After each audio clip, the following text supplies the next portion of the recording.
Muy buenas tardes para todos. Qué honor estar aquí con ustedes y compartir estos momentos. Quiero agradecer a la Cámara de Comercio de Puerto Rico por confiar en mí, por invitarme para impartir esta conferencia. Y bueno, la emotiva presentación que con tanto sentimiento hizo quien me precedió en la palabra. Muchísimas gracias por todos esos conceptos. Vamos a ir al grano. Vamos a hablar sobre libertad económica, derecho a la propiedad privada, modelos gubernamentales y los desafíos que enfrenta el sector empresarial y los amantes de la libertad en nuestros días. Para eso vamos a hablar un poquito de filosofía de la economía, vamos a hablar un poco de filosofía política, pero también de actualidad política. Lo que ustedes ven en pantalla en este momento es la historia de nuestra naturaleza. Esta historia nos muestra el ingreso del mundo per cápita desde Cristo en adelante. Y verán que nuestra naturaleza no es de riqueza, nuestra naturaleza es de pobreza. El hombre naturalmente ha sido pobre. Y este es un buen punto de partida. ¿Por qué es un buen punto de partida? Porque en un mundo de abundancia y de prosperidad, uno puede tentarse a creer que el estado natural del hombre es la riqueza y que allí en donde encuentra una situación de desventaja se está hiriendo la naturaleza humana. Es exactamente al revés. Allí donde uno encuentra prosperidad, ve cómo en los últimos 200 años, máximo 300 años, la humanidad ha dado un salto inmenso en comparación con los miles de años anteriores. ¿Qué pasó en el siglo XIX como para que este gráfico de curva se convirtiera en un gráfico, en una función exponencial donde la riqueza comenzó a aumentar como nunca antes en la historia del hombre? Y podríamos poner otros indicadores, por ejemplo, mortalidad infantil, esperanza de vida. Podemos poner un montón de otros indicadores que no serían estrictamente económicos, sino que referirían a lo que se conoce como los índices de desarrollo humano, por ejemplo, para confirmar que el dato es exactamente similar. ¿Qué pasó? Lo que vemos ahora es el ejemplo del padre de la economía, de Adam Smith, con el cual empieza su libro, su clásico, La riqueza de las naciones, en el año 1776. Un año muy importante también para las revoluciones políticas de Occidente, fundamentalmente en los Estados Unidos. En Estados Unidos tenemos acontecimientos políticos de suma importancia en el año 1776, pero en Inglaterra tenemos un acontecimiento intelectual decisivo en la publicación del libro La riqueza de las naciones, del filósofo moral, todavía no economista, porque no existía la idea de ser un economista. Lo que hacía en realidad Adam Smith era filosofía moral. Su libro inmediatamente anterior era La teoría de los sentimientos morales, pero se lo conoce sobre todo por La riqueza de las naciones, que lo va a encumbrar como el padre de una ciencia muy reciente en la historia humana, que es la ciencia económica. Y Adam Smith empieza con esta imagen. ¿Qué es esto? Esto es una fábrica de alfileres. Y en la fábrica de alfileres vemos a distintas personas concentradas en tareas específicas para las cuales se han especializado y han entrado en una relación de cooperación productiva que les permite producir una cantidad de alfileres infinitamente superior a si cada una de ellas lo hiciera al alfiler por sí sola. El ejemplo de Adam Smith es elocuente por lo diminuto, lo insignificante del alfiler. ¿Qué es el alfiler? Es una cosa que cuando se nos cae al piso, incluso tememos no encontrarlo y en algún momento pincharnos. Es una cosa diminuta, ínfima, casi imperceptible. Pero esa cosa diminuta, imperceptible, Adam Smith va a encontrar que encierra una complejidad productiva que vale la pena notar. Dice Adam Smith, en su libro Primero de la riqueza de las naciones lo siguiente: un hombre estira el alambre, otro lo endereza, un tercero lo corta, un cuarto lo afila, un quinto lo lima en un extremo para colocar la cabeza. El hacer la cabeza requiere 2 o 3 operaciones distintas. El colocarla es una tarea especial y otra el esmaltar los alfileres. Hasta el empaquetarlos es por sí mismo un oficio. Y así la producción de un alfiler se divide en hasta 18 operaciones diferentes que en algunas fábricas llegan a ser ejecutadas por manos distintas, aunque en otras una misma persona puede ejecutar 2 o 3 de ellas, pero no más que eso. ¿En qué consiste la posibilidad del ser humano de superar su pobreza tal como la vimos al inicio de esta conferencia? Enmarca la inmensa cantidad de milenios de nuestra historia como seres humanos. Bueno, estriban algo llamado división del trabajo, que empieza a notar a Adam Smith en el siglo XVIII y que le lleva a preguntarse cuáles son las condiciones para que los países desarrollen su riqueza. Y encuentra lo siguiente: encuentra que hay algo en la naturaleza humana que va a fomentar esta división del trabajo. Dice Adam Smith en su segundo capítulo lo que sigue: esta división del trabajo, de la que se derivan tantos beneficios, no es el efecto de ninguna sabiduría humana que prevea y procure la riqueza general que dicha división ocasiona. Es la consecuencia necesaria, aunque muy lenta y gradual, de una cierta propensión de la naturaleza humana que no persigue tan vastos beneficios. Es la propensión a trocar, permutar y cambiar una cosa con la otra. Claro, la clave del desarrollo de la riqueza humana está en esa propensión de nuestra naturaleza a intercambiar una cosa por la otra. Si no pudiéramos intercambiar una cosa por la otra, no podríamos profundizar los beneficios de la división del trabajo. La división del trabajo se basa en que cada uno se va a ocupar de una tarea especializada para después entrar en una relación de cooperación económica con los demás que le produzca aumentar la productividad de esa agrupación humana. Y Adam Smith acá trae una idea que es fundamental para la Ilustración escocesa. Estamos en el siglo XVIII, tiempos de la Ilustración en Europa, pero hay una Ilustración francesa que es revolucionaria, que es constructivista, que es racionalista, y tenemos en cambio lo que se conoce como la Ilustración escocesa, por ejemplo, David Hume, pero también Adam Smith. La idea de los escoceses, de lo que se conoce en la historia de la filosofía como la Ilustración escocesa, es que el ser humano, no planificando objetivos grandilocuentes, concurre, sin embargo, a ellos simplemente ocupándose de lo que le toca. Dicho de otra forma, no confiemos en exceso de los poderes de la razón planificadora, sino que simplemente cada uno se ocupe de perseguir sus objetivos personales, y de eso va a derivarse un orden razonable que es el orden de lo económico. Esto va a ser fundamental en el siglo XX para la filosofía de la economía de la Escuela Austríaca de Economía, que ya vamos a mencionarlo en instantes. Adam Smith tiene en el cierre de este capítulo una frase que ha pasado a la historia, que supongo yo que a muchos de ustedes les va a sonar por lo menos. Dice así Adam Smith: esto es lo que propone cualquiera que ofrece a otro un trato. Dame esto que deseo y obtendrás esto otro que deseas tú. Y de esta manera conseguimos mutuamente la mayor parte de los bienes que necesitamos. Atención, y esta es la parte significativa, esta es la parte que ha trascendido. Sigue así: no es la benevolencia del carnicero, el cervecero o el panadero lo que nos procura nuestra cena, sino el cuidado que ponen ellos en su propio beneficio. No nos dirigimos a su humanidad y jamás les hablamos de nuestras necesidades, sino de sus ventajas. En efecto, la inmensa mayoría de los bienes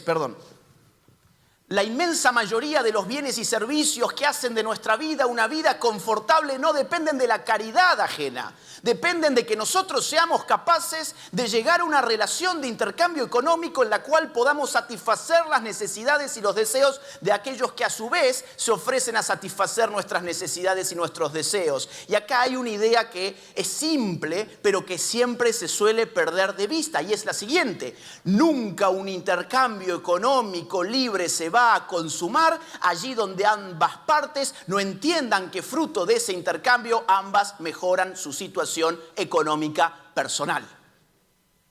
Si A intercambia con B el objeto X y lo que le da B a A no satisface a A, no hay intercambio económico. En todo intercambio económico libre, ambas partes necesariamente salen ex ante beneficiadas.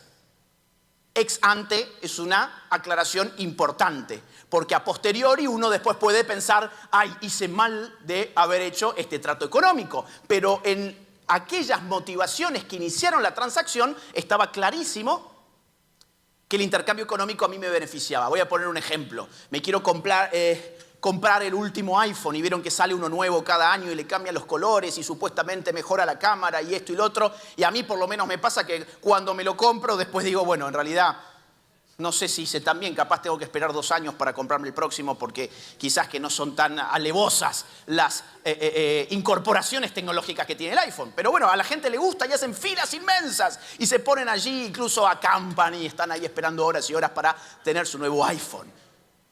¿Hay alguien que los obligue a hacer tal cosa? ¿Hay alguna autoridad que los empuje, que les ponga una pistola en la cabeza para que hagan esas filas y que se gasten más de $1000 en el iPhone? No. ¿Por qué lo hacen? Porque ellos subjetivamente perciben que lo que están dando a cambio del iPhone, no solamente en dinero, sino también en esfuerzo personal, es menor a lo que el iPhone significa para sus vidas. Si dejamos en libertad a la gente, hay beneficios recíprocos en el mundo de la economía. Y esta es la idea fundamental que no se repite en la lógica política, de la cual vamos a hablar en instantes después, porque es la política la que suele trabar estos intercambios libres y voluntarios de la gente. Pero vamos a ir de a poco. Bien, entonces ya sabemos, la inmensa mayoría de las cosas que nos hacen una vida confortable dependen de que nosotros seamos capaces de ofrecerle algo a aquellos que nos dan algo. Y esto nos lleva a pensar en los sistemas económicos. Estamos introduciendo a las ideas fundamentales de la cuna de la ciencia económica, pero ahora nos toca pensar en el sistema económico. ¿Cómo hacemos para coordinar lo que se necesita coordinar en un sistema económico de manera eficiente? ¿Qué es un sistema económico, por empezar? Un sistema económico es la articulación entre sujetos y objetos, de modo que como fruto de esa articulación los sujetos puedan satisfacer sus necesidades. Eso es un sistema económico. Ahora bien, el sistema económico, todo sistema económico se enfrenta a 2 problemas. Uno es el problema de la información, otro es el problema de los incentivos.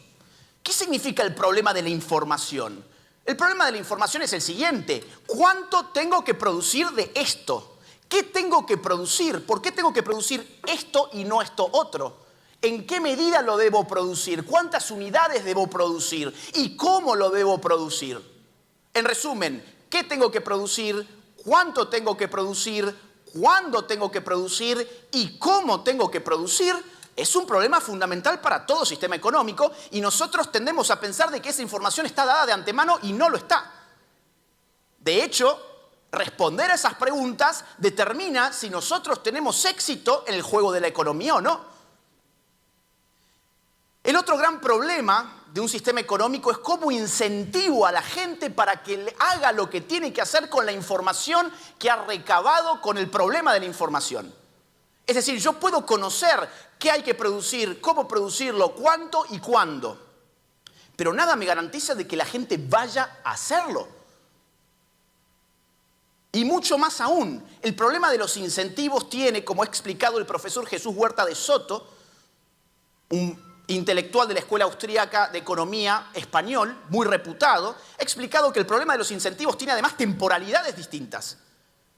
Hay una dimensión estática, que es cuánto tengo que producir ahora, cómo, etcétera, pero hay una dimensión dinámica, es decir, el incentivo a estar buscando permanentemente medios para volver más eficiente y más productiva mi operación de producción económica. En este sentido, hay 2 tipos ideales de sistemas económicos opuestos. Nuestra nuestro sentido común muchas veces nos lleva a creer en un exceso de confianza en el poder de la razón humana, que la mejor forma de dar una respuesta al problema de la información y el problema de los incentivos es contando con un comité de expertos que sean los que determinen un plan perfectamente racional, qué producir, cuánto producir, cómo producir. Pensamos que lo mejor es contar con intelectuales o con políticos que por algún motivo conocerían mejor que nosotros la realidad económica y que esforzándose, utilizando incluso instrumental de las ciencias económicas y de las estadísticas, ellos podrían, a la postre, dar una respuesta eficiente a estas preguntas. Y este comité de expertos, además, lo haría por medio de lo que llamamos mandatos coactivos. Una vez que el comité de expertos tiene una respuesta al problema de la información, ejerce desde la política un mandato coactivo para que los individuos que no se amolden a las exigencias de la planificación económica reciban un palazo en la cabeza. Generalmente los mandatos del Estado son coactivos porque el Estado es el monopolio de la coacción legítima. Si nos vienen mandatos económicos desde el Estado, sabemos que si no los cumplimos, ¿qué hay? Un castigo, una multa, la cárcel. En otros países, en otros momentos, y no tampoco, la muerte, un campo de concentración en los gulags soviéticos, la cárcel de por vida en Cuba. El mandato coactivo así podría más o menos hacer funcionar el problema de la información, porque las grandes luminarias del partido oficial logran dar una respuesta supuestamente satisfactoria al problema de la información y además tienen de su lado el monopolio de la fuerza del Estado para que cada uno haga lo que tenga que hacer con el contenido del mandato que se impuso en la sociedad. Pero esta opción, que es la opción del socialismo, se los voy adelantando, choca con innumerables problemas. En primer lugar, el problema de la cantidad de información que se necesita para elaborar una respuesta a las preguntas sobre qué producir, cómo producir, cuándo producir y cuánto producir. ¿Por qué? Porque esa información es información dispersa, es información que pertenece a todos los actores económicos, es decir, a todos nosotros. Es información que se crea constantemente en toda interacción económica que uno lleva adelante en el mercado. Además, no es información fácilmente transferible, a un órgano de un grupo de expertos. ¿Por qué no? Por la calidad de la información que involucra. No es información teórica, es información práctica. No es información articulable. Es más una sensación que una abstracción teórica con lo que contamos en nuestras operaciones económicas. Entonces, el comité de expertos choca con la realidad de una cantidad indisponible de información en el mercado o en las preferencias de los eventuales consumidores y prestadores de bienes y servicios, y por el otro lado con condiciones cualitativas de esa información que hace que simplemente esa información no sea perfectamente transmisible, transferible al comité de expertos. Pero además el problema está en términos de los incentivos. ¿Cómo se lograba el incentivo a que la gente hiciera lo que tenía que hacer con el plan del planificador social? Con la fuerza. Y la fuerza no es buena aliada de la economía. Trabajar bajo la amenaza de ser coaccionado nunca ha sido eficiente. La esclavitud no solo se superó en la historia de la humanidad porque nuestra conciencia moral haya evolucionado. Eso es el cuento que nos queremos creer muchas veces.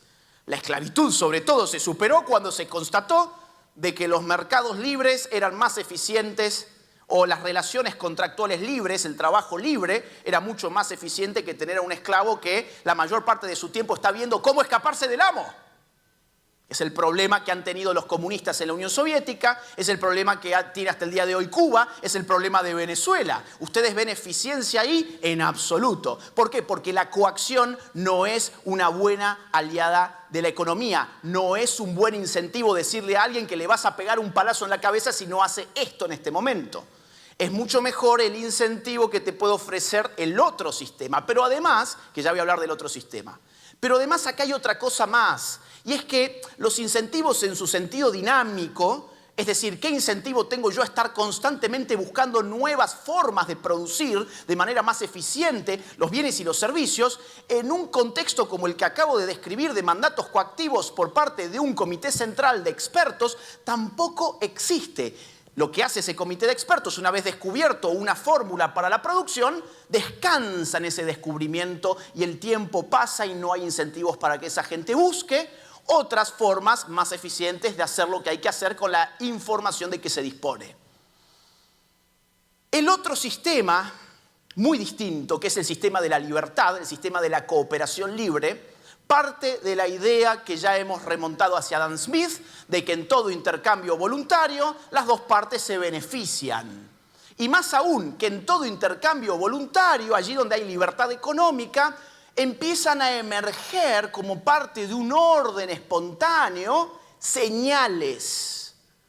Esas señales se llaman precios y sintetizan una gran cantidad de información que no está disponible para ningún comité de expertos por razones cuantitativas y cualitativas que ya acabamos de mencionar. ¿Y esos precios qué hacen? Por ejemplo, cuando sube un precio, hay una información que inmediatamente se transmite hacia los productores del bien cuyo precio ha subido, en el sentido de que ese bien está escaseando en función de la demanda o las preferencias que expresan los consumidores. Esa información lleva al productor de ese bien o servicio ¿a qué? A incrementar sus esfuerzos productivos para ofrecer al mercado más de ese bien, porque la información es que ese bien se está valorando más que antes, por el motivo que fuere. Ni siquiera hace falta que lo conozca el motivo. El precio ya lo trae consigo porque es abstracto y es inmediato. Al mismo tiempo le puede hacer ver a un productor que hay una oportunidad de mercado en un ámbito en el cual él nunca produjo nada. Vamos a suponer, se eleva por un asunto de moda o lo que fuere el precio de los alfileres y hay gente que en lugar de estar produciendo alfileres está produciendo, no sé, broches para el pelo, no lo sé. Y esa persona dice, bueno, acá tengo una oportunidad. Voy a empezar a usar menos recursos en la producción de los broches para el pelo cuyo precio puede haber caído en el último tiempo y voy a ir a producir alfileres. Son señales que traen además recompensas, porque si el productor interpreta bien esa señal y hace lo que tiene que hacer con esa señal, es decir, incrementar la oferta de alfileres, va a tener un aumento de su ingreso. Hay una recompensa monetaria, ya no hay un palazo en la cabeza de un grupo de expertos, hay una recompensa de un sistema impersonal, abstracto y altísimamente complejo llamado mercado. Y del lado del consumidor, ¿qué va a pasar? Le aumenta el precio del alfiler y el consumidor de alfiler empieza a decir, este bien está escaseando, quizás es una buena opción para mí reducir mi consumo de alfileres. O incluso sustituirlo, si es que hay otra cosa, lo sustituyo por otra. ¿Esto qué va haciendo? Va haciendo una coordinación económica automática. Esto es lo que Adam Smith figuró con una metáfora muy conocida, que es la figura de la mano invisible, que no tenía una reminiscencia teológica, sino que buscaba ilustrar con una imagen muy clara una dinámica muy difícil de comprender para aquellos que creen que todo lo que hemos construido ha sido deliberado y que ha sido el fruto de la planificación de nuestros políticos. Al contrario, lo que ha pasado en el mundo de la economía, que ha permitido la evolución de nuestro ingreso, tal como vimos al comienzo, es la prescindencia del político. Necesitamos que la política saque sus manos de este mecanismo, porque cada vez que interviene en él, lo estropea. Y lo estropea porque daña esas señales que traen consigo recompensas y que traen consigo productividad. y asignación racional de recursos. Y estos incentivos no solo son estáticos, sino que son dinámicos, porque aquel que sea capaz de descubrir una forma de producir alfileres en mayor cuantía que con los métodos anteriormente conocidos, va a ser también recompensado por esa mano invisible.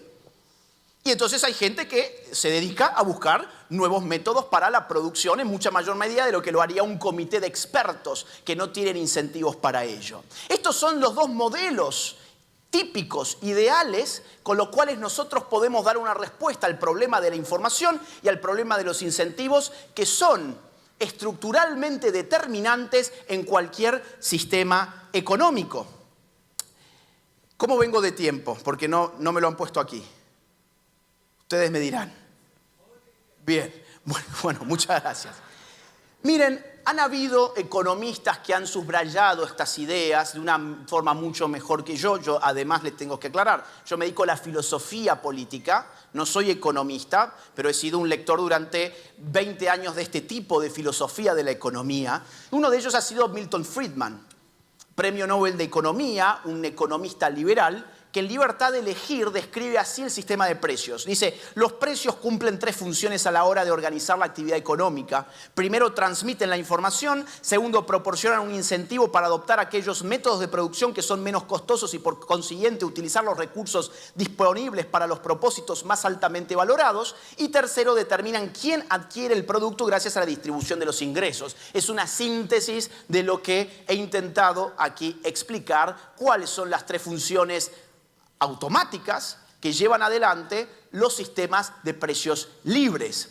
Hayek, otro premio Nobel de Economía, una de las grandes mentes de lo que se conoce como Escuela Austríaca de Economía, alumno de Ludwig von Mises, trajo, o digamos así, estudió en profundidad un problema muy importante, que era el problema del orden.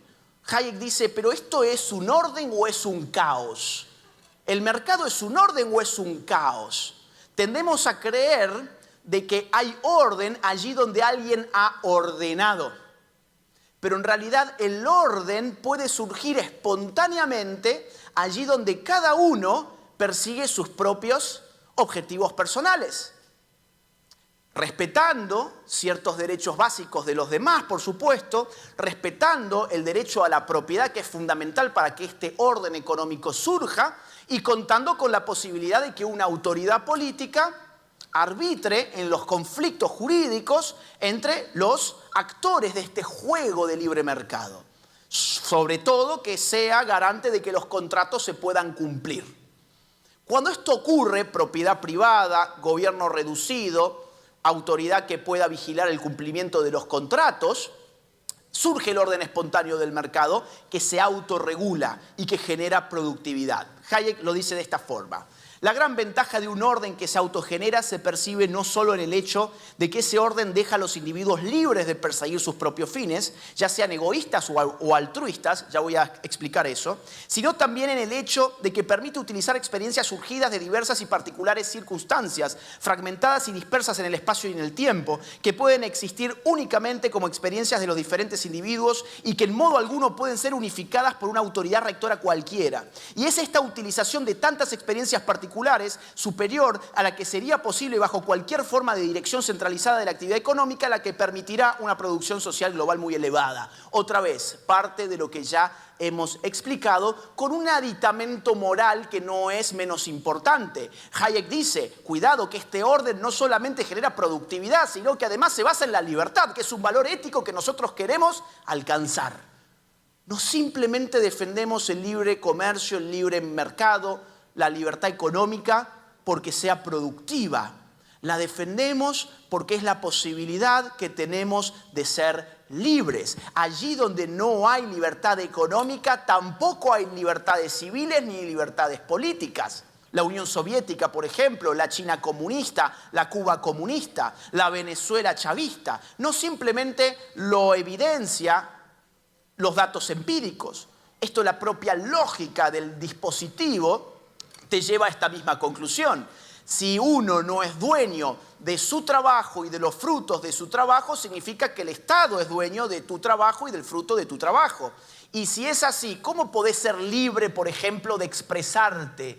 Si la radio en la que te expresás es del gobierno, si los periódicos en los que escribís son del gobierno, si la televisión en la que hablás es la del gobierno.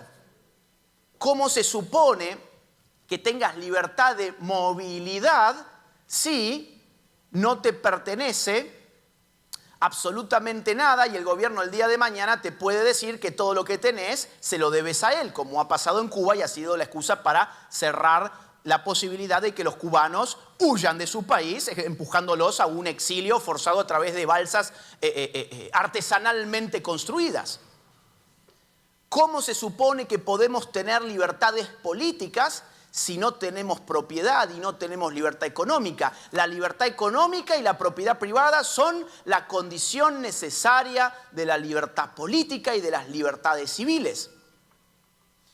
Más aún, la libertad económica lo que genera es una dispersión de propietarios que generan no solamente fragmentación en términos de riqueza, sino que además le oponen el poder económico al poder político. Queremos dividir el poder, no solamente pensemos en dividirlo en poder legislativo, ejecutivo y judicial, también quiero dividir el poder en términos de riqueza. Y eso no se genera cuando el Estado es el único dueño de la riqueza. Cuando el Estado es el único dueño de la riqueza, lo que tenés es una familia rica y todo el resto pobre. La familia que controla el Estado, llámese Cuba o Venezuela, es una familia riquísima. Fidel Castro, por ejemplo, había llegado a integrar el ranking de los hombres más ricos de la revista Forbes en los años 90 y el resto de los cubanos se mueren de hambre. Esta es la idea fenomenal de Hayek, la idea de que los órdenes no solamente provienen de la organización deliberada de mentes supuestamente racionales, sino que hay algo llamado órdenes espontáneos que funcionan por sí mismos como derivación de que cada uno busque sus propios beneficios bajo ciertas condiciones políticas y jurídicas que he mencionado también. Ya les había citado el profesor Jesús Huerta de Soto. Jesús Huerta de Soto ha desarrollado una idea muy austríaca, que es la de la función empresarial. Jesús Huerta de Soto dice, miren, hay algo en la naturaleza humana llamado función empresarial que consiste en esa propensión que tenemos de estar buscando oportunidades de negocios, estar tratando de interpretar los desajustes entre las preferencias de la gente y lo que la otra gente le está ofreciendo para intervenir nosotros y poder ofrecer algo que sea valioso para los demás. A eso le llama Jesús Huerta de Soto la función empresarial, que sería connatural a todos los seres humanos, independientemente de si sean capitalistas, trabajadores, burgueses o proletarios. Todo el mundo tiene esta función empresarial en su propia naturaleza y la despliega de distintas formas en distintos contextos de su vida. Jesús Huerta de Soto lo describe así: la función empresarial en un sentido estricto consiste básicamente en descubrir y apreciar las oportunidades de alcanzar algún fin o, si se prefiere, de lograr alguna ganancia o beneficio que se presentan en el entorno, actuando en consecuencia para aprovecharlas. Claro, cuando uno incorpora la variable de la coacción, ¿es coacción contra qué? Coacción contra la función empresarial.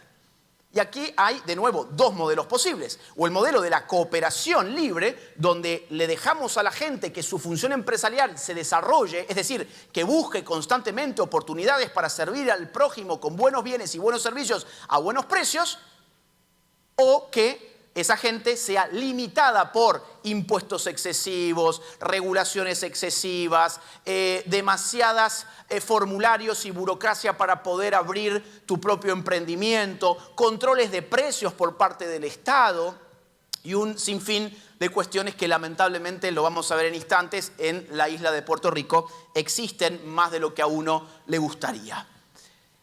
¿Cómo define Jesús Huerta de Soto el socialismo? De esta forma. Dice Jesús Huerta de Soto en Socialismo, Cálculo Económico y Función Empresarial, que es uno de sus libros más encumbrados. Dice así: socialismo es todo sistema de restricción o agresión institucional al libre ejercicio de la acción humana o función empresarial que suele justificarse a nivel popular, político y científico como un sistema capaz de mejorar el funcionamiento de la sociedad y de lograr determinados fines y objetivos que se consideran buenos. A mí me gusta mucho esta definición porque incorpora la idea del buenismo. Es decir, el socialismo no se va a presentar ante nuestros ojos como coerción institucionalizada. Es decir, uso de la fuerza, del monopolio de la fuerza contra el individuo. No, el socialismo se va a presentar como un comité de expertos que saben mejor que los individuos qué les conviene hacer en sus vidas. Porque son economistas, porque son filósofos, porque son sociólogos, porque son politólogos, y estos títulos que les han dado sus universidades bastan como para que diseñen no sus propias vidas, sino las nuestras. Y no te van a decir que sus objetivos son malvados, que lo son, sino que te van a decir que sus objetivos son altruistas, filantrópicos.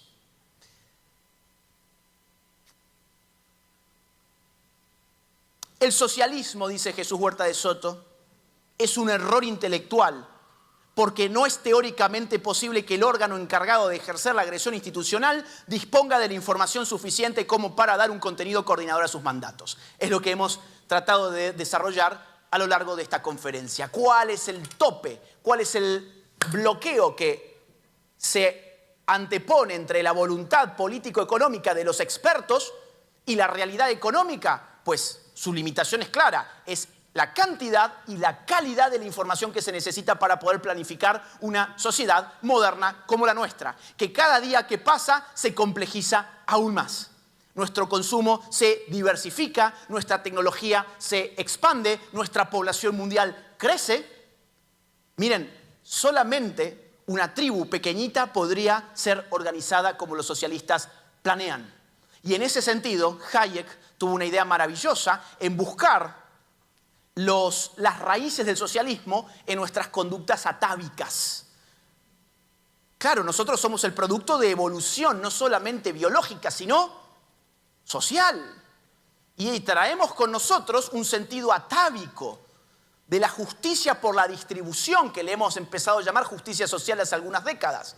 Y esa justicia social nos remite a la vieja tribu donde todos se conocen cara a cara y donde es fácil entonces ordenar la distribución de las cosas, de las tareas y de los bienes. Pero la gran sociedad no funciona como la diminuta sociedad. Más aún, pensemos en el modelo no atávico, sino de la familia. En la familia el socialismo es lo que debe ser. ¿Por qué? Porque en la familia el padre de familia o la madre de familia es una autoridad que centraliza las órdenes y que recompensa a sus hijos distribuyendo economía. Y esa distribución tiene que ser equitativa, porque se basa en el amor familiar. Pero entre yo mismo y mi vecino ya no existe el mismo amor familiar que entre mis padres y yo. Por lo tanto, necesito otro tipo de incentivos con los cuales operar en un sistema económico. Y entre yo mismo y el grueso de la sociedad a la que no conozco, tampoco existen los lazos de cercanía que son necesarios para que yo libremente pueda articular mis esfuerzos económicos y distributivos, como en la pequeña familia. El único lugar en el que puede funcionar en el siglo XXI el socialismo es en la familia nuclear, en ningún otro lugar. Y cuando no funciona el socialismo, hay problema entre los hermanos. Porque hay celos. Y porque se enojan con los padres y porque se enojan con el otro hermano que está recibiendo más. Ahí hay una injusticia distributiva donde no hay equidad. Pero en la gran sociedad, ¿de dónde sale nuestra distribución de riqueza? De la capacidad que tiene cada uno de servir al prójimo con buenos bienes y buenos servicios a precios más económicos. Quien pueda concretar ese servicio, esa producción, pues tendrá una recompensa. Y quien no lo pueda hacer, pues tendrá un descenso en su nivel de vida. Esa es la regla maestra, servir a los demás, a cambio de algo. Por eso Hayek decía, puede ser altruista o puede ser egoísta, no importa. Pero al final de cuentas, ese orden funciona de esa manera. Esto implica dos modelos políticos distintos, que ya ustedes se darán cuenta cuáles son, y ya lo venimos adelantando. Quien quiere controlar la economía y para eso aniquilar la libertad, necesita tener un Estado totalitario, que es un concepto de la filosofía política nacido en el siglo XX al calor de dos experiencias históricas fundamentales. No solo el nazismo, sino también el comunismo, que por alguna razón tiene muy buena prensa. El nazismo no tiene buena prensa. Yo no puedo salir a las calles de San Juan con una cruz esvástica en mi camiseta. Pero yo sí puedo salir a las calles de San Juan con una hoz y un martillo en mi camiseta. Puedo salir con una camiseta del Che Guevara o de Fidel Castro y no va a pasar absolutamente nada, pero no puedo salir con una camiseta de Mussolini o de Hitler. ¿Por qué? Simplemente porque unos tienen buena prensa y los otros tienen mala prensa. Unos además ganaron la guerra mundial y los otros la perdieron. Unos mataron a 100 millones de seres humanos en el siglo XX, los comunistas, y otros mataron a 6 millones de seres humanos. Pero los primeros tienen buena prensa y los segundos tienen muy mala prensa. Ojo, esto no es un alegato a que los segundos tengan buena prensa, al contrario. Fueron genocidas y despreciables y totalitarios, pero llama la atención de que los primeros sean cool, que reciban el apoyo de tantos artistas, que hasta Bad Bunny juega a ser comunista. Es una cosa de locos, pero es lo que tenemos. El otro tipo de modelo político ya no es el del Estado total, elefantiásico, que dirige la vida de todos los individuos. Es el del Estado mínimo. Un Estado que tiene bajos impuestos, bajo gasto público, equilibrio fiscal, que establece reglas abstractas y universales para toda su comunidad, es decir, basadas en la igualdad ante la ley, reglas de no agresión, reglas de libertad y derechos fundamentales, y que tiene una policía, un ejército, cortes, un sistema de justicia. Puede tener también ayudas sociales a los más desfavorecidos de este juego económico, ¿por qué no? Puede tener además alguna incumbencia en temas de obras públicas, ya Adam Smith lo reivindicaba eso también, pero no queremos más que eso. Queremos que el grueso de la actividad económica descanse en la libertad de los individuos porque es más eficiente. Y además es moralmente superior porque apela a la libertad del ser humano. Miren ustedes los indicadores que nos presentan la superioridad económica, de la libertad económica. Lo que vemos en el gráfico en pantalla es un gráfico que cruza los niveles de libertad económica, cada puntito es un país distinto, con el ingreso per cápita, el PBI per cápita. Fíjense que la función es positiva en general, es decir, cuanto más libertad económica tienen los países, más alto es su PBI per cápita, que es una buena medida para medir la riqueza de los países, precisamente. Incluso, si excluimos de este gráfico los países con grandes recursos naturales, todavía la función se hace mucho más clara. ¿Por qué excluimos a los países con grandes recursos naturales? Pues para poder focalizarnos en el sistema económico basado en la libertad o en la falta de ella. Miren, por ejemplo, la libertad económica y la pobreza. ¿Qué tenemos acá? Tenemos quintiles que van desde libertad económica más baja a la izquierda del gráfico. A ver si esto alumbra, ¿no? No, ok. Tenemos el quintil de la izquierda, es el que representa los países con menos libertad económica. Y el de la derecha, los países con más libertad económica. Y tenemos sobre el eje vertical el ingreso del 10% de la población más pobre de esos países. El ingreso promedio anual del 10% de los más pobres de esos países. ¿Y qué vemos acá? Pues vemos que cuanto más libertad económica hay, los más pobres de esos países viven mejor. Dicho de otra forma, prefiero ser pobre en Miami que en La Habana. Evidentemente. Miren lo que es el ingreso anual de los países más libres en el 10% más pobre de su población. Es 8 veces más grande el ingreso de los más pobres que en los países menos libres. Es decir, la libertad económica no es que funcione para los ricos, funciona incluso para el 10% más pobre de nuestras naciones.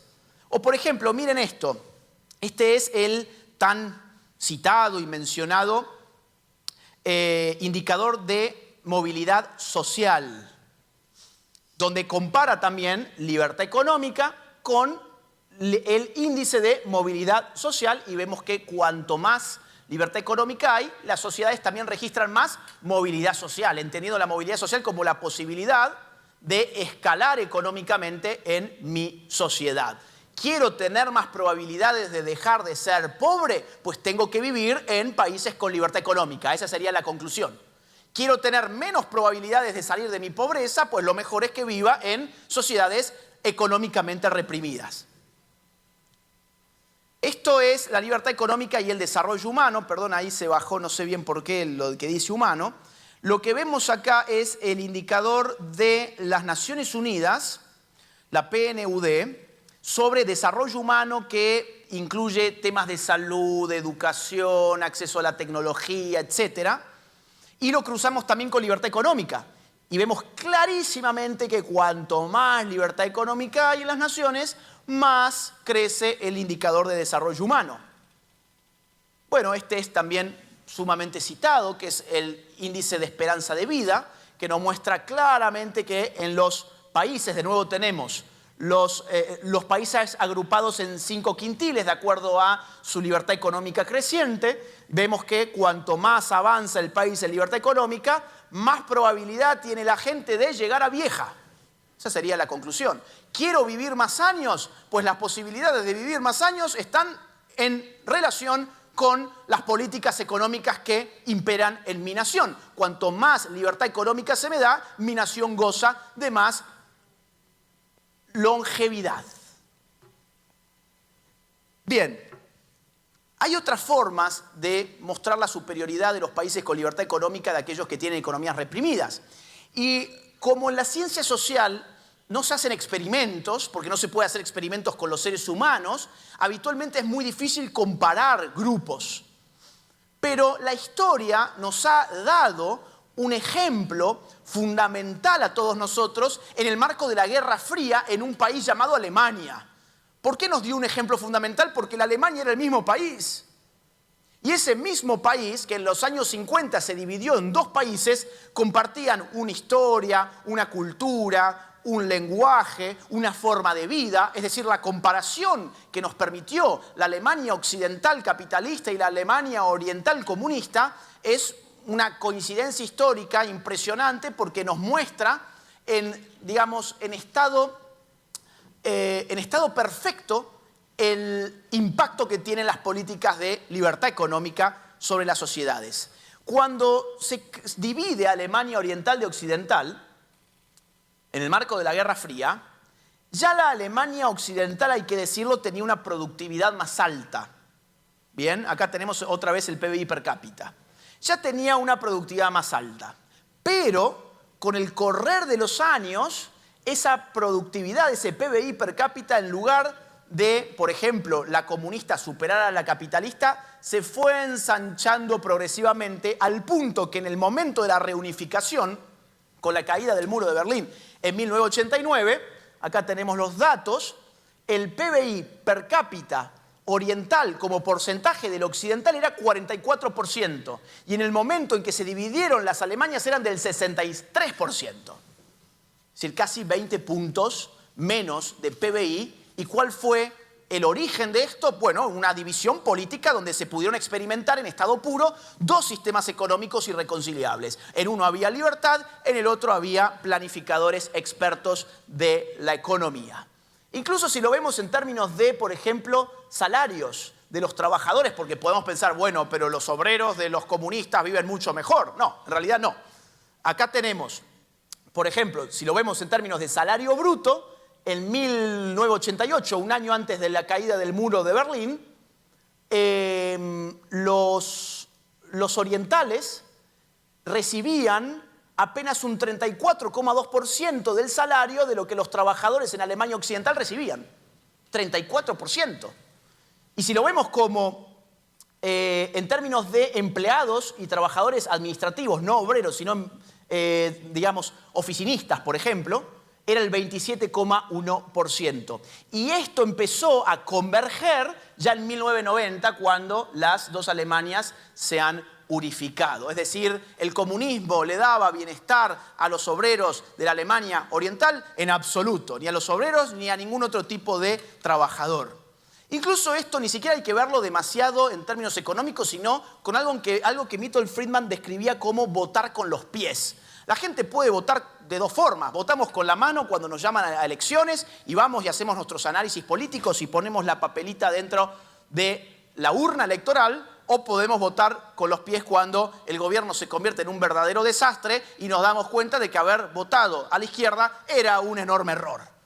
Esto fue lo que pasó. Esta es la historia de la emigración masiva de la Alemania comunista hacia la Alemania capitalista. Fíjense que la curva de puntos de arriba, es el flujo migratorio desde el comunismo al capitalismo. Y la de abajo, la que no tiene los puntos, es al contrario, la gente que emigraba desde la Alemania capitalista a la comunista. Y fíjense que hay un gran quiebre en 1961. ¿Por qué ese quiebre? ¿Por qué se desciende así en el gráfico de migración? ¿Qué pasó ese año? A ver si alguien sabe. El muro, claro. O sea, tuvieron que construir un muro del lado comunista porque la gente se iba del paraíso comunista a buscar libertad, a la explotación del capitalismo occidental. Dicho de otra forma, no iban de capitalismo a comunismo, iban de comunismo a capitalismo, y los comunistas, el día que tuvieron que construir este muro de la vergüenza, sellaron su fracaso a nivel internacional. Y luego, cuando se levanta el muro y se unifican, fíjense que cae la emigración del este al oeste y sube la del oeste al este, que antes estaba por debajo de esa medida. Es decir, cuando se unifican, aprovechan los del comunismo, los del capitalismo, para irse a Oriente porque ya no era más capitalista y querían volver probablemente a su tierra. Quien diga que el socialismo es superior al capitalismo ignora por completo la historia reciente del mundo.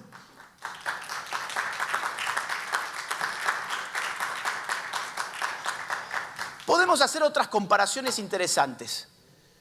Venezuela y Singapur. En este caso no son países similares, al contrario, no tienen nada que ver. Es más, si uno piensa en términos de recursos naturales, beneficios geopolíticos, situación geográfica, etc., uno podría decir, me conviene en principio nacer en Venezuela. Es decir, nazco sobre un océano de petróleo, ahí me tiene que ir bien. ¿Y qué hay en Singapur? Nada. Pero Singapur es el número 1 en los rankings de libertad económica. Y Venezuela es uno de los últimos en el ranking de libertad económica. Fíjense ustedes ahora las diferencias que observamos entre ambos países. PBI per cápita, por ejemplo, en Singapur es de $97.600, en Venezuela de 4.300. El índice de desarrollo en Singapur 0,9, en Venezuela 0,7. Esperanza de vida, Singapur 83,4, Venezuela 72. Alfabetización también es superior en el caso de Singapur. Pobreza en Singapur es el 1%. Es menos del 1%. Y en Venezuela es el 52%, y en realidad hay otras estimaciones que lo llevan aún más arriba. Se lo ha llevado más o menos hasta el 85-90% en realidad la pobreza que vive Venezuela, solo que como es una dictadura es difícil obtener datos fiables. Entonces, fíjense, no voy a abundar en esto, inflación, exportaciones, deuda pública, estabilidad de la moneda. La conclusión es, no me convenía nacer en el país donde estaba flotando en petróleo, porque ¿de qué me sirve ese petróleo si es de los burócratas del partido oficial del comunismo venezolano? Me conviene ir a ser libre a un país como Singapur. O por ejemplo, comparemos dos islas que tienen bastante en común, Cuba y Puerto Rico. Tienen bastante en común al punto de que su bandera es muy similar, solo que invierten los colores. Y hasta su acento tiene sus similitudes. No se ofendan, sé que no son lo mismo, pero tiene sus similitudes. Yo tengo familia aquí en Puerto Rico, les cuento, o sea que sé cómo son. Muy bien. Claro, y más aún, Cuba, en los años 50, antes de la revolución de Fidel Castro, que fue en 1959, en los años 50 Cuba era una potencia en América Latina. Era una potencia especialmente en esta zona del mundo, en la mitad de nuestro continente. ¿Y qué pasó en adelante? Llegó el comunismo a hacer justicia social, igualdad sustantiva, democracia revolucionaria, le llaman a eso el partido único, claro. Y si lo comparamos hoy con Puerto Rico, que se incorporó en realidad al sistema capitalista norteamericano, con algunas diferencias que ya voy a mencionar, la diferencia es abrumadora. ¿Dónde me conviene nacer a mí? Me conviene nacer en Puerto Rico, toda la vida, toda la vida. Miren esto, índice de libertad económica, Cuba está en el puesto 175 de 176 países, es decir, es el penúltimo de la tabla. Su clasificación es reprimida, que es la más baja de todas. En el caso de Puerto Rico no aparece en el índice de libertad económica como un estado independiente, pero sí se lo incorpora dentro del ámbito de Estados Unidos, aunque en las jurisdicciones de Estados Unidos, en los índices que se han hecho a ese nivel, es el último lugar también. Por eso esta comparación es interesante. La jurisdicción menos libre de Estados Unidos es Puerto Rico. Y la jurisdicción menos libre del mundo es Cuba. O casi la menos libre solo por un puesto. ¿Y qué tenemos? ¿Cuáles son nuestras... Estoy tirando todo acá. ¿Cuáles son nuestros números? Bueno, PBI per cápita de Puerto Rico casi 40.000 millones de dólares. PBI per cápita de Cuba 9.605 millones de dólares. Es decir, Puerto Rico tiene 4 veces más potencia en este sentido que Cuba. Pobreza extrema en Cuba, casi el 90%. La pobreza no extrema, sino pobreza en términos estrictos, en Puerto Rico yo la última que había encontrado era de 39,7, pero creo que la última ya estaba en 40. 40, 41 más o menos, ¿no? ¿Menos? Ok, bueno. Salario promedio. Salario promedio, según las estimaciones, porque de nuevo las dictaduras son muy difíciles para conseguir datos, está entre 20 y 50 dólares según la estimación que tomemos. En el caso de Puerto Rico, el salario promedio estaría en 2.400 dólares. Y si lo vemos en términos de crecimiento económico, en todos los últimos años Cuba ha decrecido. Es decir, tiene números negativos. Y en el caso de Puerto Rico, bueno, no es mucho, 0,4%, pero algo de crecimiento, al menos no ha decrecido, digamos así. Podemos decir que está relativamente estancado en todo caso, si así lo quieren.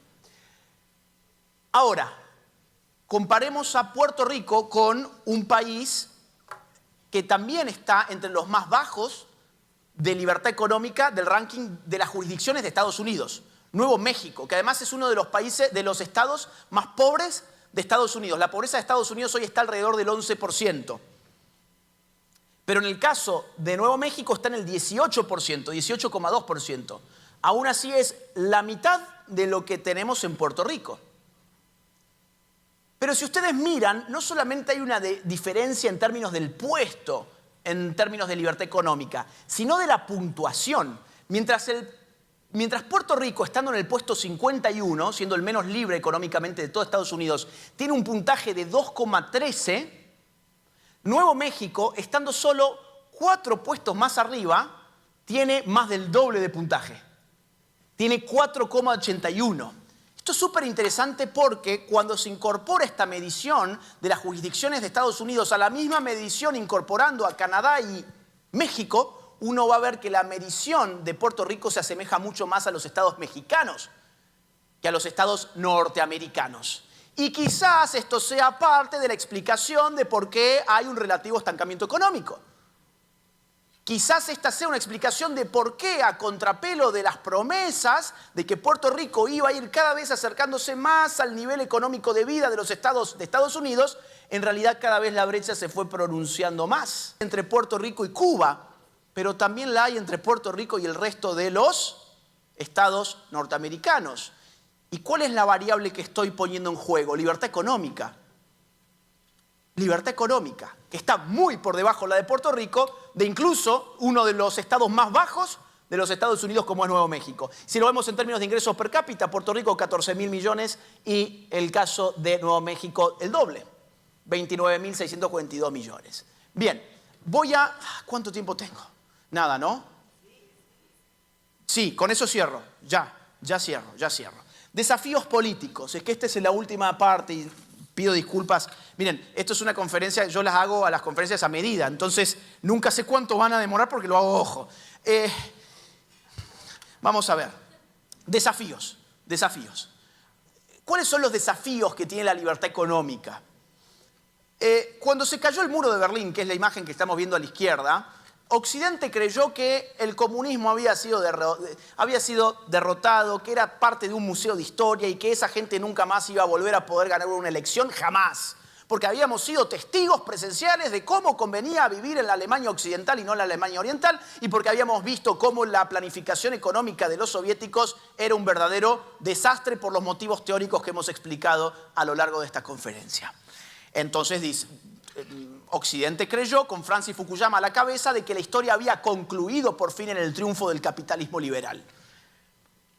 Esto fue en 1989. A la derecha tenemos una fotografía de 1990. ¿Qué pasó en 1990? Se constituyó el Foro de Sao Paulo. ¿Han escuchado algo del Foro de Sao Paulo? ¿Sí? Bien. Se constituye el Foro de Sao Paulo en Brasil. ¿Para qué? ¿Quién lo organiza? Lo organiza Fidel Castro y un por entonces joven e ignoto comunista llamado Lula da Silva, quien preside hoy Brasil. Y el Foro de Sao Paulo fue un intento por sobrepasar en América Latina la crisis internacional del socialismo real, al cual Cuba había respondido y del cual había dependido económicamente.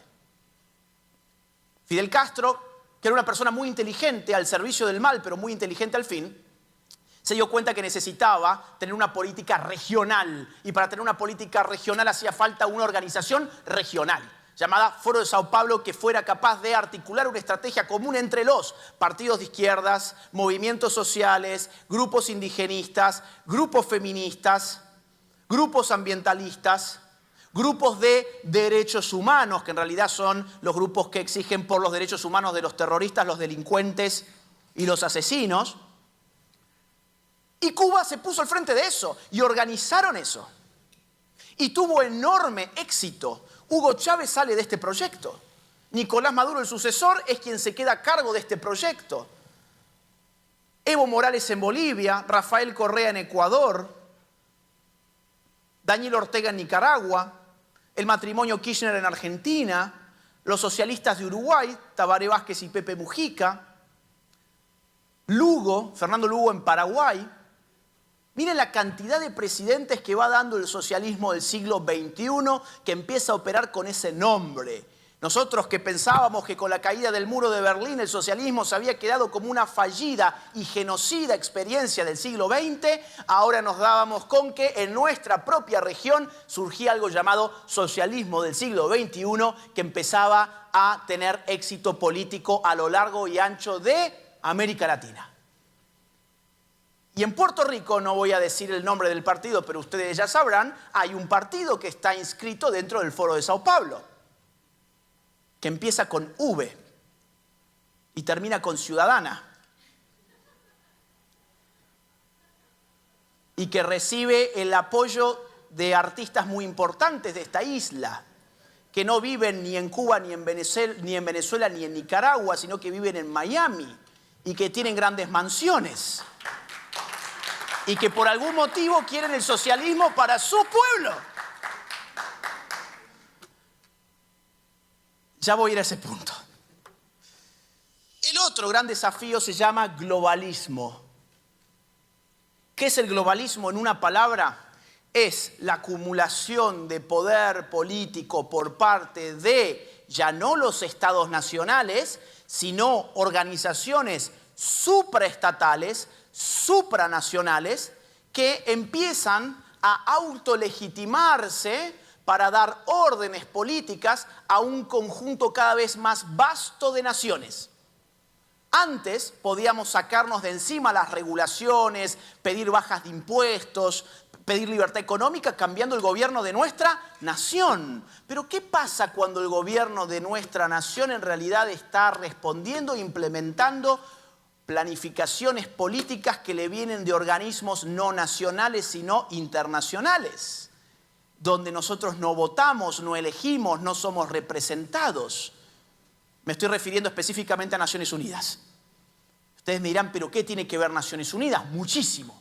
Naciones Unidas en el año 2015 se le ocurrió implementar algo llamado Agenda 2030. Y la Agenda 2030 trae regulaciones para las empresas, regulaciones de género, aumentos de impuestos, trae un montón de limitaciones para las libertades económicas de los ciudadanos, envueltas en un paquete muy atractivo, bendecido por palabritas rimbombantes como diversidad, inclusión, sostenibilidad, derechos humanos, equidad, toda, digamos, el vocabulario del progre políticamente correcto. Entonces es muy difícil oponerse a esto, porque quien se opone a la Agenda 2030 se convierte en un enemigo de la equidad, la diversidad, la inclusión, la sostenibilidad. Te convertís en el malo de la película. Pero en realidad esto es un paquete que adentro uno cree que trae un bombón y trae estiércol.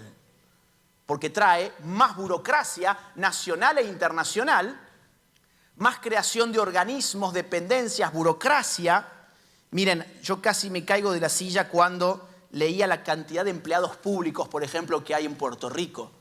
510 empleados públicos por cada 10.000 habitantes. Es una locura. Gente que no produce nada, que se sostiene de acuerdo a lo que se le quita al sector privado.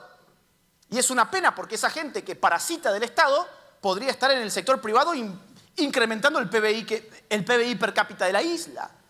O casi me caigo de la silla cuando leo que hay en Puerto Rico 132 agencias estatales, cuando países del mismo tamaño en promedio suelen tener 32. Digo, acá hay una estructura cuasi socialista. Claro, que está en todo caso contenida por el norte, porque todavía dentro de la jurisdicción estarían allí. Pero acá hay un montón para hacer. Pero ¿cómo se puede hacer si uno tiene un mandato internacional de seguir amplificando el espacio de la política por sobre el espacio del ciudadano privado? El globalismo es una gran amenaza que se disfraza muy bien. Los zurdos estos no se disfrazan tan bien. Pero estos otros se disfrazan bien y son a veces más peligrosos. Cierro con esto. Desafíos culturales a la libertad. Tenemos los desafíos políticos son el socialismo del siglo XXI, es decir, los partidos de la izquierda regional que han llegado al poder en muchos países de la región. Ahora también gobiernan Colombia, ojalá que esto cambie en los próximos días, pero ahora gobiernan con un guerrillero a la cabeza Colombia. Gobiernan en este momento Perú, pero en Perú probablemente termine ganando Keiko Fujimori. Gobiernan en este momento distintos... Brasil, también va a haber elecciones en Brasil. Es un peligro para la región. Los partidos del socialismo del siglo XXI amparados en el Foro de Sao Paulo. Es un peligro para la región el globalismo amparado en organismos supranacionales que regulan nuestras vidas sin que nosotros tengamos ninguna posibilidad de controlarlos democráticamente. Y además hay desafíos culturales, como les decía. Uno de ellos se llama Agenda Woke. El wokeismo, ¿en qué consiste en una palabra? Han escuchado seguramente este término, ¿no? Lo woke, wokeismo. Bueno, viene de Estados Unidos y es una palabra que engloba todas las luchas que presentan a la sociedad dividida en grupos de opresores y de oprimidos que necesitan la tutela del Estado para equilibrar sus relaciones de poder. Allí donde hay una particularidad humana, habría una división social en dos. Donde hay sexualidad, hay hombres y mujeres en guerra y sale el feminismo como resultado. Donde hay homosexuales y heterosexuales, hay una guerra y sale como resultado el lobby LGBT. Donde hay blancos y negros, hay racismo como resultado y sale como resultado Black Lives Matter y todas las organizaciones racialistas que terminaron siendo un apéndice de los socialistas del siglo XXI, como ya sabemos, y que condecoraban al criminal Nicolás Maduro. Donde hay indígenas y hombres con ascendencia europea, hay indigenismo y tenemos una militancia desaforada como en Bolivia, en Perú, etc. Donde hay inmigrantes ilegales y hay connacionales, tenemos la xenofobia y hay que regular también lo que dicen unos en contra de otros. El wokismo es la constante multiplicación de las dialécticas culturales en beneficio de una casta política que encuentra constantemente nuevas oportunidades para regular a la población y multiplicar el tamaño del Estado, porque ahora necesitaremos un ministerio de género, un ministerio de mujeres, políticas LGBT, políticas para los indígenas, políticas para los inmigrantes, políticas para los negros, para los blancos, para los marrones y para los chinos. Necesitamos políticas para todo el mundo porque la gente en libertad no puede vivir y necesita del político para emancipar a las minorías oprimidas. Es un discurso que ha caído como anillo al dedo de la clase política necesitada de incrementar el gasto público, expoliar al espacio privado, al sector privado y enriquecerse a la postre ella misma. El wokismo nace de las universidades y esta es nuestra segunda alarma, nuestro segundo desafío cultural. Hoy la fábrica de socialismo se encuentra en las universidades. Las universidades educan o adoctrinan a los jóvenes para que se conviertan en perfectos socialistas, muy particularmente en las carreras que atañen a las ciencias sociales y a las humanidades, es decir, a las ciencias y a las disciplinas que tienen un impacto cultural significativo. Vayan a encontrar a alguien que defienda el capitalismo en una facultad de filosofía. Vayan a encontrar a alguien que defienda al capitalismo en una facultad de ciencia política. Y es que todo este tipo de carreras producen burócratas. Y acá hay una conexión, y voy a ir cerrando, se los prometo, hay una conexión estructural entre el profesional de las ciencias sociales y de las humanidades y el sistema de un Estado cada vez más agigantado. ¿Por qué? Porque quien estudia filosofía, que es mi caso, historia o ciencia política, que es mi caso, o sociología o antropología, no tiene una buena recepción en el mercado. ¿Por qué? Porque lo que ofrece no es especialmente demandado por sus compatriotas. En un sistema libre, ya sabemos, en todo intercambio, las dos partes entienden que se benefician recíprocamente. Cuando dejamos en libertad a la gente, no se enriquecen los filósofos, no se enriquecen los historiadores, no se enriquecen los politólogos ni los sociólogos. Al contrario, es muy difícil vivir de la filosofía. Muy difícil. A menos que mi empleador no sea el mercado, no se dé en una relación voluntaria, sino que sea el Estado que le saque a unos para darme a mí, que soy tan inteligente porque he estudiado filosofía en una universidad de Puerto Rico. Pero para eso yo voy a tener que ser funcional al crecimiento del Estado. Porque si soy disfuncional al crecimiento del Estado, me estoy pegando un tiro en mis propios pies. Porque ese es mi empleador. Y esto pasa también en el mundo del arte. ¿Cuántos artistas llegan a triunfar en el mercado? ¿0,1%? ¿Qué pasa con el otro 99%? Pues entienden, no que ellos quizás no están satisfaciendo las demandas de sus compatriotas, sino que el capitalismo es injusto, porque el capitalismo no valora la filosofía, no valora el arte alternativo. Y tiene que venir el Estado a obligarle a las personas a valorarlos. Y a eso le llaman justicia social. Y a eso le llaman cultura. ¿Qué están haciendo entonces desde las universidades? Adoctrinando futuros burócratas para vivir como parásitos. No en un mercado libre, sino en una sociedad cada vez más tirada hacia la izquierda. Pero esa gente tiene un gran poder, porque esa gente trabaja sobre las historias, sobre las palabras, sobre los valores, sobre los principios, sobre los discursos públicos, sobre el arte, la música. Y todo eso diseña nuestra forma de ver el mundo. Y cuando nuestra forma de ver el mundo se va corriendo cada vez más hacia la izquierda, votamos al socialismo del siglo XXI, nos arrodillamos al globalismo y a la cultura woke, y entonces nuestra libertad termina aplastada. Estas son, para mí, los dos grandes desafíos, tanto políticos por un lado como culturales por el otro, que enfrentan a aquellos que defienden la necesidad de mayor libertad en nuestras naciones de Occidente. Espero que les haya servido esta conferencia y más bien muchas gracias por haberme atendido y por haberme invitado.